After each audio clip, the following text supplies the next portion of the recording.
next up, representing Team 60s. Angela Derricus Taylor is a foodie, writer, and yogini. By day, she works for the mayor of New Rochelle. Nights and weekends, Angela teaches yoga, feeds people, and tells stories on stage. Please put your hands together for Angela.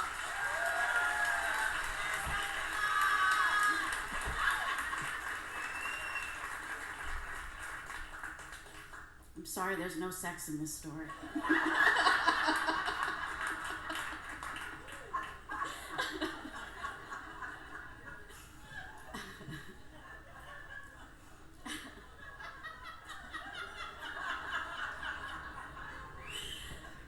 My sister kept my mother alive for 87 years, whereas I managed to kill Mom in just 6 months. For most of my life, I wished my mother would just drop dead. We had a very complicated relationship. Christine was the good daughter. She followed tradition, stayed close to home, took care of family, especially our aging mother. I was the bold one, separating at 16 to escape the generational demands of mi familia.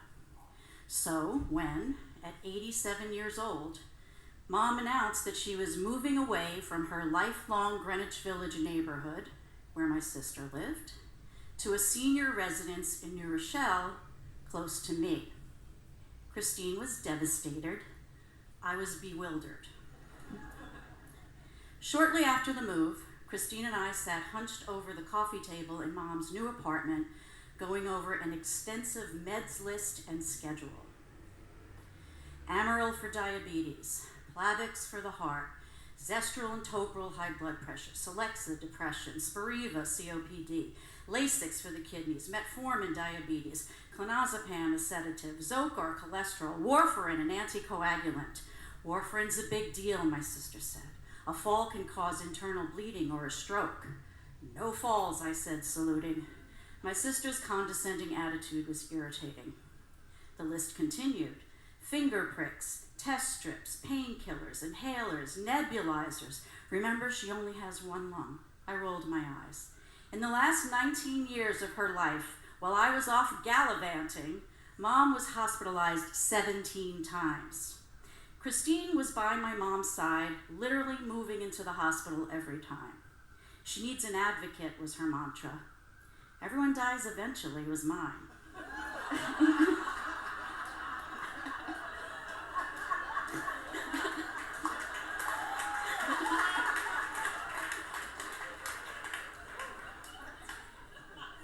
One time, Mom had a DVT blood clot. I joined Christine in the hospital while Mom was in surgery. It was serious, but Mom pulled through.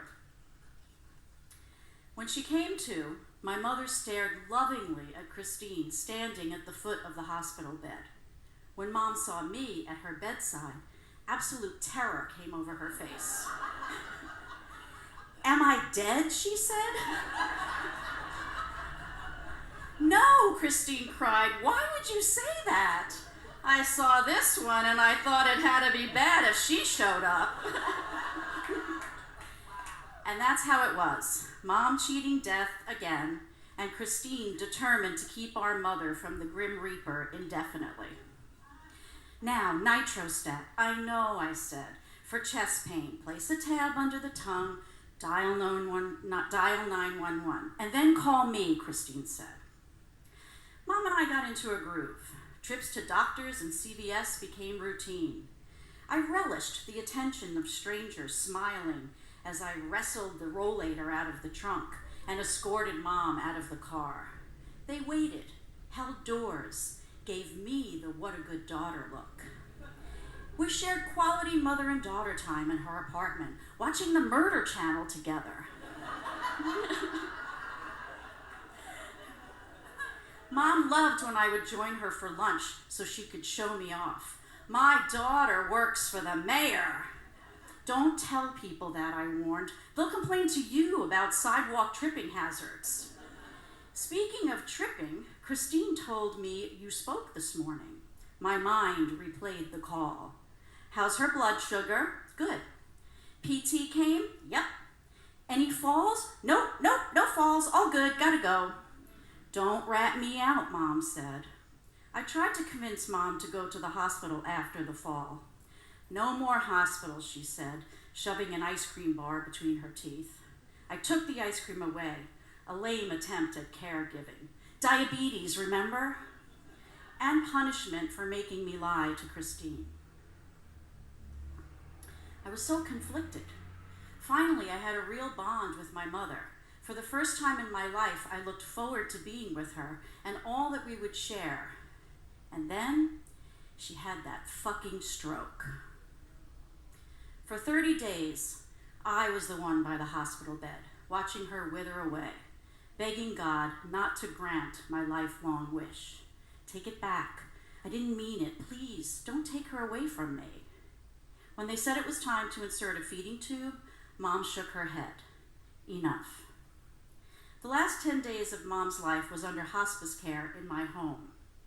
Hospital equipment and pamphlets were provided to prepare me for the end. One night, Mom called out.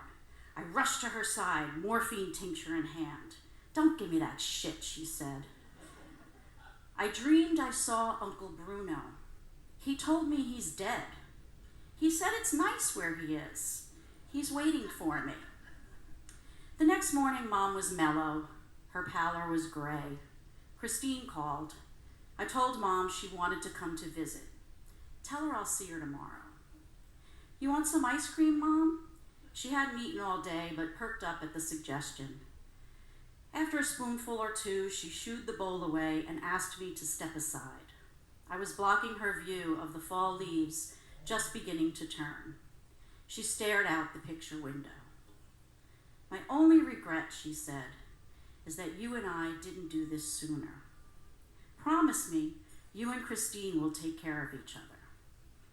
I took her hand in mine.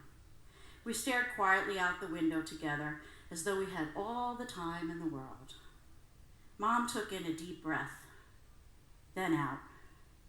Instinctively, I joined her. We had another, in, out, and one more, and then she was gone. Mom? Mom! I headed to the kitchen, ice cream bowl in hand. My husband was there. Mom's dead, I said, not really believing the words coming from my mouth. Tom took the bowl and guided me back to my mother's bedside. She was an angel, her face glowing. All the pain and suffering of the past month lifted. I grabbed my phone, poised to take her picture. I didn't want to lose the mother I had just so recently found. My husband and kids freaked out. Don't do that, my husband said, gently removing the phone from my hands.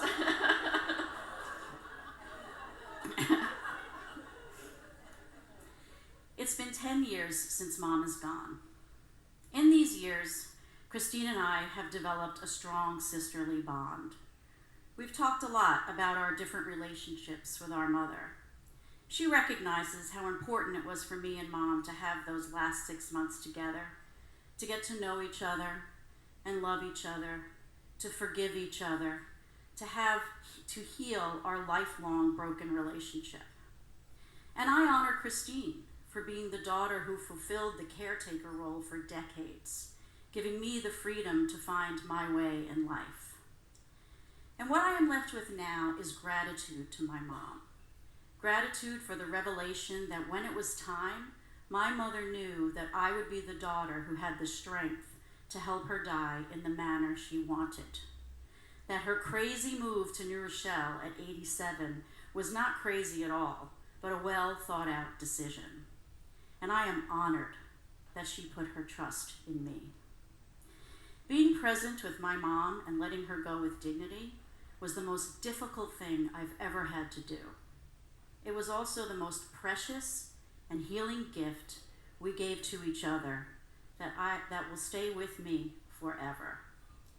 I suppose I didn't need that weird photo after all.